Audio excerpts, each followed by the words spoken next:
This video was brought to you by Markus Bil, Elbilmek, ABRP, Steurenberg, Kempower and Bilkomponenter. Yo, what's up? We're now in the garage and behind me here is the Hyundai Ioniq 28 kWh. This is a classic Ioniq. We're gonna go to Geilo. We'll see how the car can handle winter conditions and also how long it takes to go to Geilo. So, old car was Leaf. I tested. That one needed, I think it was almost 5 hours, 4.5 something. The reference test is some modern EV that can go directly there in 2 hours and 55 minutes. The e-Golf, close enough though, is in the middle there. E-Golf needed 3 hours and 55 minutes. It was 1 hour slower than the reference test. How fast is the Ioniq going to be? Can we do it in 3.5? Yeah, we'll see. So yeah, we have been preparing now, and I can show you that. Yeah, by the way, in case you guys don't know, if you wanna lower the temperature, I can just do this. But come on, there, I can just press and hold. Yeah. Okay, but I want to have it at 8 degrees. There, that's fine. So I've tried to heat up the battery a little bit. We're now charging it back to 100%. And yeah, the battery, I preheated in the garage a little bit, so it's not too cold. It's 12 to 19 degrees Celsius. We are charging it back to 100% now. This car has a little bit of degradation. It's not that much. It's around 3%, I think, from what I remember. So yeah, we are almost back to full now. And yeah, you see that this car has done 85,000 kilometers. It's from 2018, so it's not the earliest Ioniq. For example, the earliest one, you can't press this one, but you can press this button. Okay, so see the route, if you guys don't know. We are driving from Jessheim over here, via Gardermoen, and then, yeah, Hønefoss, that route here, all the way to Geilo. It's around 230, what was it, 235 it said? If I do this, yeah, it claims 237. Okay, so we will just count how long it takes to get there. So actually the first part is going to be a time attack. Let's go 3.5 hours, right?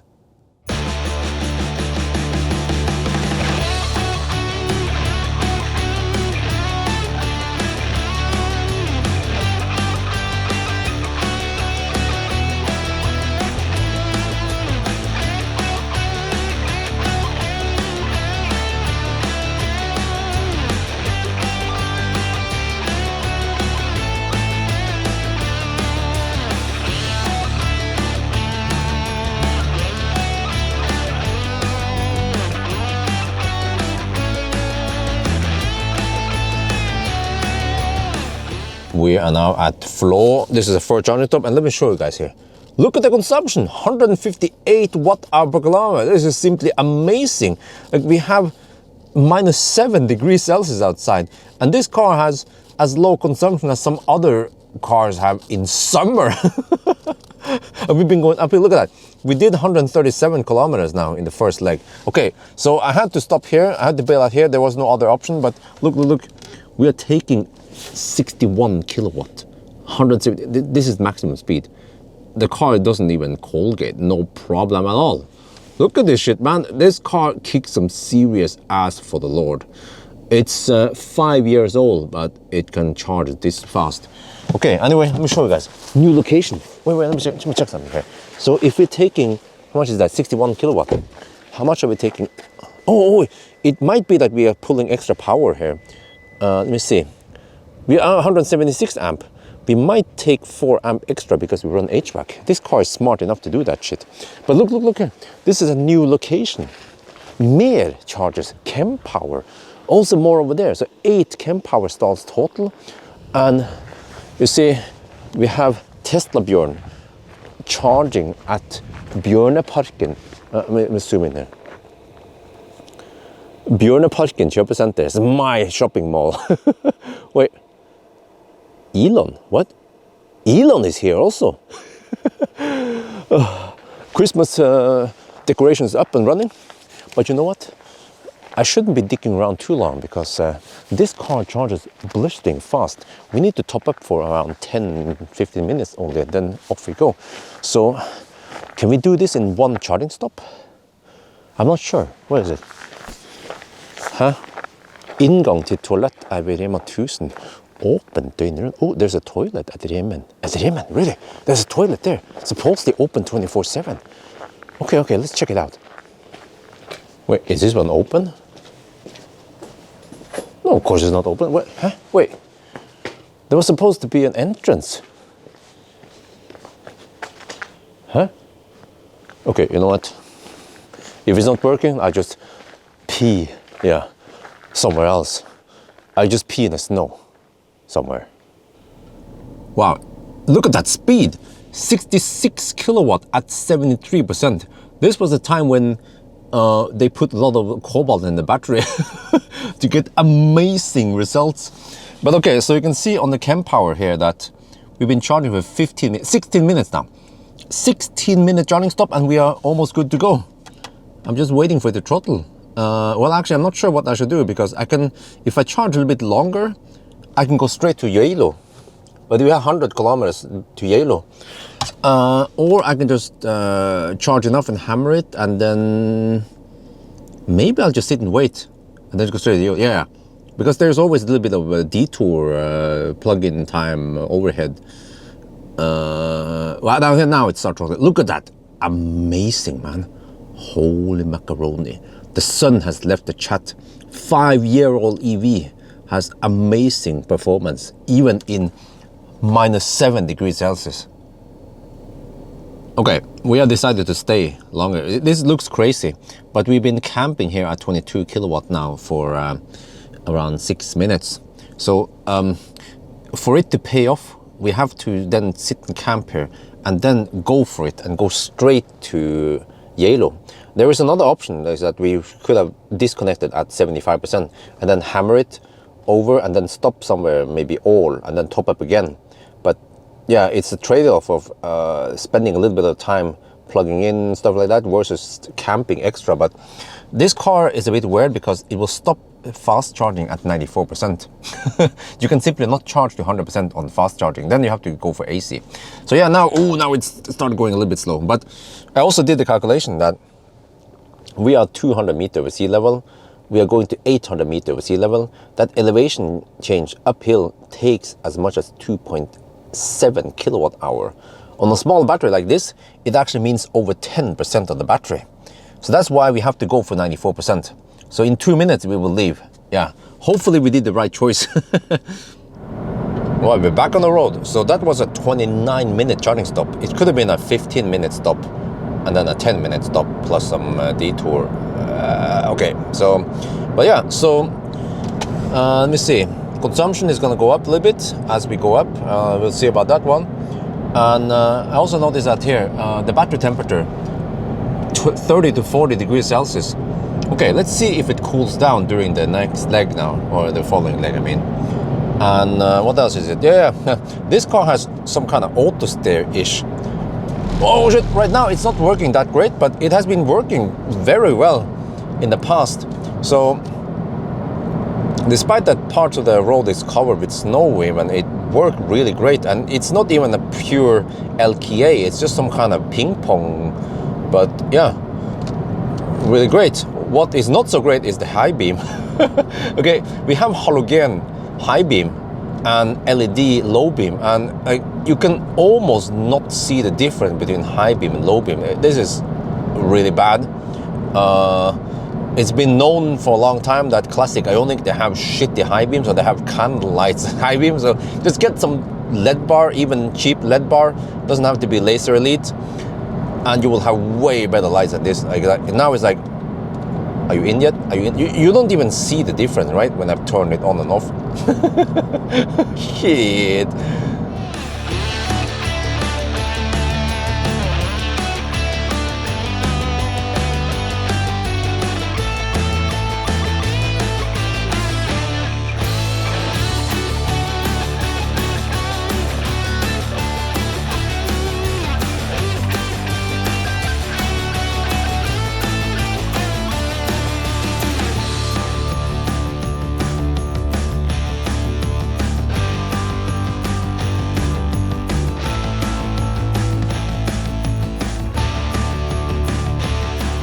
We are here at Geilo. Oh, that's a train. I was like, what the heck is that? Yeah, okay, so we're here at Geilo. All right, so we started 10 minutes past 11. And it is now 2:39. So that means that we spend 3 hours and 30 minutes getting here. There. Yeah, okay. 3.5 hours, and the reference time is 2:55. So that is 35 minutes slower than the reference time. But I miscalculated totally. We ended up with 18.5% here. See, I could have charged to 90. No, I charged to 94%. I could have charged to 85%. So actually, the dictator has spoken. We're going to set the time to 3 hours and 25 minutes. And that means we do a 5-minute deduction because of my noobness. Yeah, okay. So now I need to plug in. I'm not sure which one. Maybe I'll just take one of those. Yeah, okay. Okay, before we plug in, look at this. 172 watt-hour per kilometer. It was quite cold during this trip. Right now at Geilo, it's minus 17 degrees Celsius. And here you see, yeah, 239 kilometers. Seems like this car might be over-reporting slightly, but whatever. Okay, let's plug it in. Oh yeah, we're charging like a boss again. Yeah. Maybe I should charge at 94% again, just for fun, and see how far can I actually go. Because now we will have the downhill the downhill advantage when we go downhill. Okay, we'll see. Okay, let me show you outside. So, welcome to Geilo. Yeah. Oh yeah, I can see over there. You know, those are probably snow cans. I'm not sure. I bet those are snow cans. They're making snow. Yeah. Proper cold over here. Yeah. So I'll just go inside and eat something. And since it's at night and everything is closed over here. Okay, let's go. Okay, I brought some dinner. We have, well, can you see it? It's almost tom yum goong. This is tom yum but with salmon. And I chopped the pieces. We have some vegetables. I chopped them in small pieces because I made this for Isabel. Yeah, we have some onions, we have some mushrooms here, and also nice pieces of salmon. And this is the way fatherhood is, that you spend 1 hour making some delicious food from the ground up, and then she doesn't like it. Well, actually, she likes the soup, but she would just do this. But the other parts, yeah, so, but whatever, I'll just eat it myself then, no problem. I tend to eat a lot of leftover from the baby. Yeah, she's a big baby now, 1.5 years old, roughly. So from time to time, people comment on my videos like, oh, Bjørn, I'm concerned about your health. You keep eating junk food all the time. I mean, dude, do you know that I take those long trips once per week, sometimes even once per 2 weeks, right? So once per week, I might eat some hot dog, but for some reason, you guys extrapolate it and assume that I'm eating that kind of food every day. Should I say more? What do you think I do when I'm home? Yeah, when I'm home, I then go to Circle K and then I buy some burgers, right? Or eat waffles or shit. Like, I always eat junk food when I'm home also.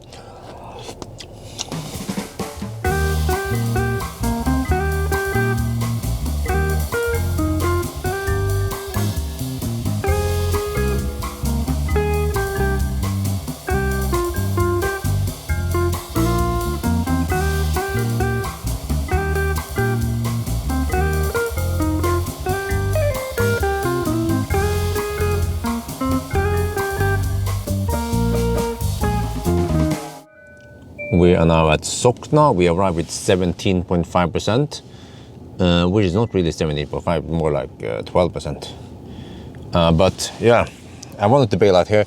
I could probably go a little bit further, but let me show you that we did drive, 141 kilometers from Geilo to here.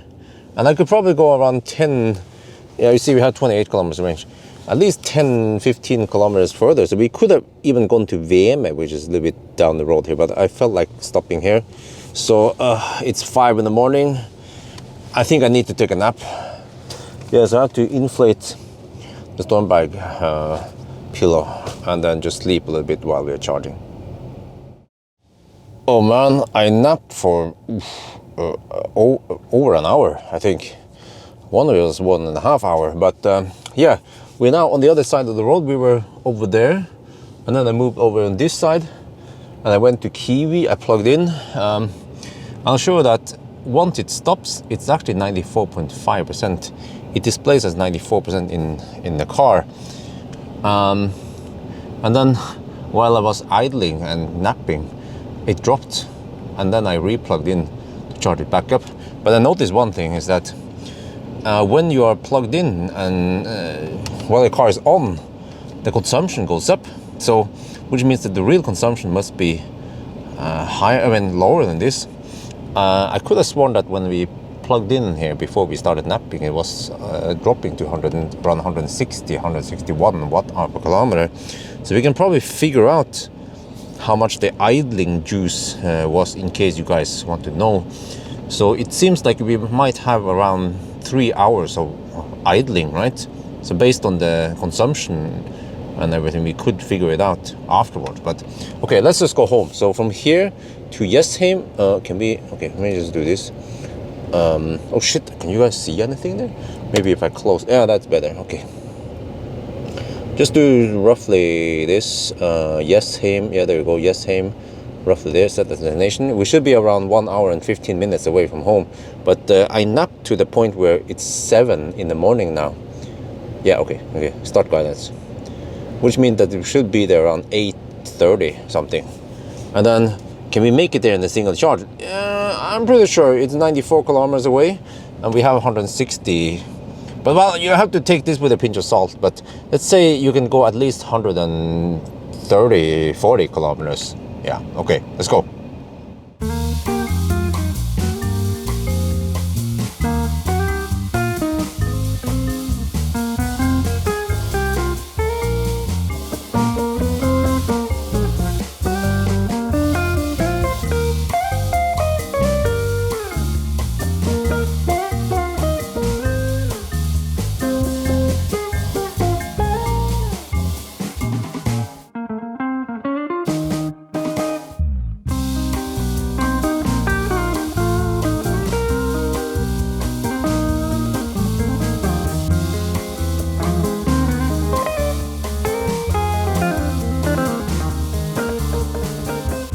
We're back home now, and I had 30% when I arrived. We've been idling a little bit here. So yeah, it means that I could have charged to around 85% at Geilo and 85% again at Sokna, instead of going 94% both times, right? But look here, okay, so I'm going to show you guys something, how awesome this car is. So you see, we consume 167. When I roll up here, it was 166, and then they pop up to 167. So it counts while we are idling. But if you look here, the total distance was 478 kilometers. And if you do the math, that how long did we idle? Let's say around 3-ish hours. Or let's say we spend around 4 kilowatt hour while idling. If you take 4 kilowatt hour divided by this distance, you then get around 8 watt hour per kilometer. So if we take 8, we take this one minus 8, you end up with 159 watt hour per kilometer. That's the corrected consumption if you don't count the idling, right? If we spend more idling, if we spend 5 kilowatt hour, then we have roughly 10 watt hour per kilometer that we need to deduct from this one, and then it becomes 157 watt hour per kilometer. 157 is usually the summer consumption on more common cars out there, like a Polestar or Stellantis cars or some shit like that. And it was minus 18 on the coldest. Like some of the, I think I would say that on average, we had maybe around minus 10, 12 degrees Celsius. And this car doesn't even have heat scavenging, but it is so efficient. It's just unbelievable how efficient it is. Let's go outside. Well, if I go outside, I should stop because I think the heat pump is a bit noisy. Yeah, let's stop here. Oh, yeah. Okay, and then I have this one. Turn on the lights. These lights, by the way, there's a physical light switch, but if you turn off the light completely, then they reset to different color temperature. So I want to have it on this color temperature, but that's fine because I have 6 of these remotes just all over the place. 6, yeah. But there you guys have it. The classic Ioniq. You know, I was talking to people in the live stream, and it made me realize with this trip that this classic Ioniq, it's 5 years old, but you can even buy some of them that are 6 or almost 7 years old. But you know, in this price range, this age, if you want to buy a second hand, this Ioniq is probably one of the best value for money when you compare what you get here. You get ventilated seats, heated steering wheel, you get some kind of auto stay that seems to work even better than some cars today. And okay, the battery is small, but they put so much cobalt in here that it has good performance when it comes to degradation and cold weather charging, stuff like that. So man, it's like one of the best cars out there, really, in that price. I don't know what else to say, man. And also many people who own the car, they can confirm it's good shit. I will give it 2 thumbs up, but the other hand is doing something else. So I think that's gonna be it for now. Hope you guys enjoyed this video. As always, thank you for watching and talk to you later.